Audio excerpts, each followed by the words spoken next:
Genesis 38 from the Net Bible. Judah and Tamar. At that time, Judah left his brothers and stayed with an Adullamite man named Hira. There, Judah saw the daughter of a Canaanite man named Shua. Judah acquired her as a wife and had marital relations with her. She became pregnant and had a son. Judah named him She became pregnant again and had another son, whom she named Onan. Then she had yet another son, whom she named Shelah. She gave birth to him in Kezib. Judah acquired a wife for his firstborn. Her name was Tamar. But Judah's firstborn, was evil in the Lord's sight, so the Lord killed him. Then Judah said to Onan, "Have sexual relations with your brother's wife and fulfill the duty of a brother-in-law to her, so that you may raise up a descendant for your brother." But Onan knew that the child would not be considered his. So whenever he had sexual relations with his brother's wife, he withdrew prematurely, so as not to give his brother a descendant. What he did was evil in the Lord's sight, so the Lord killed him too. Then Judah said to his daughter-in-law Tamar, "Live as a widow in your father's house until Shelah, my son, grows up." For he thought, "I don't want him to die like his brothers." So Tamar went and lived in her father's house. After some time, Judah's wife, the daughter of Shua, died. After Judah was consoled, he left for Timnah to visit his sheep shearers, along with his friend Hira the Adullamite. Tamar was told, "Look, your father-in-law is going up to Timnah to shear his sheep." So she removed her widow's clothes and covered herself with a veil. She wrapped herself and sat at the entrance to Enaim, which is on the way to Timnah. She did this because she saw that she had not been given to Shelah as a wife, even though he had now grown up. When Judah saw her, he thought she was a prostitute because she'd covered her face. He turned aside to her along the road and said, "Come on, I want to have sex with you."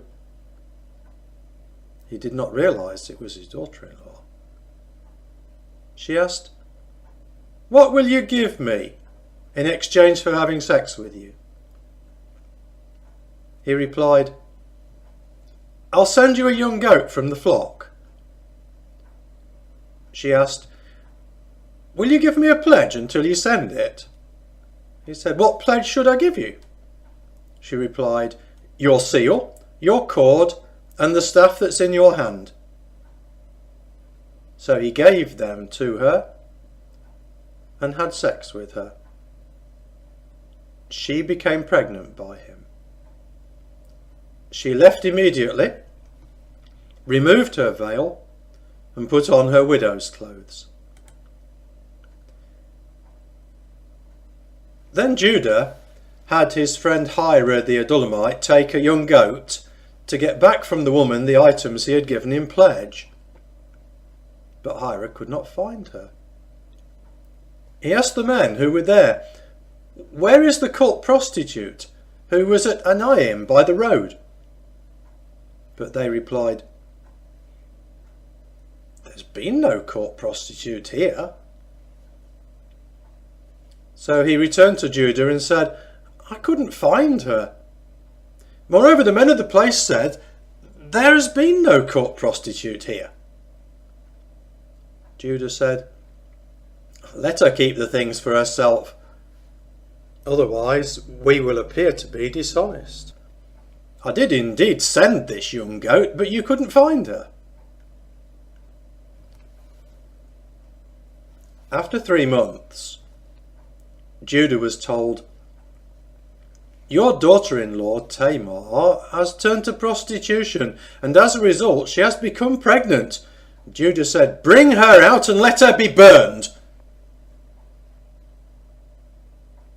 While they were bringing her out, she sent word to her father-in-law, "I am pregnant by the man to whom these belong." Then she said, "Identify the one to whom the seal, cord and staff belong."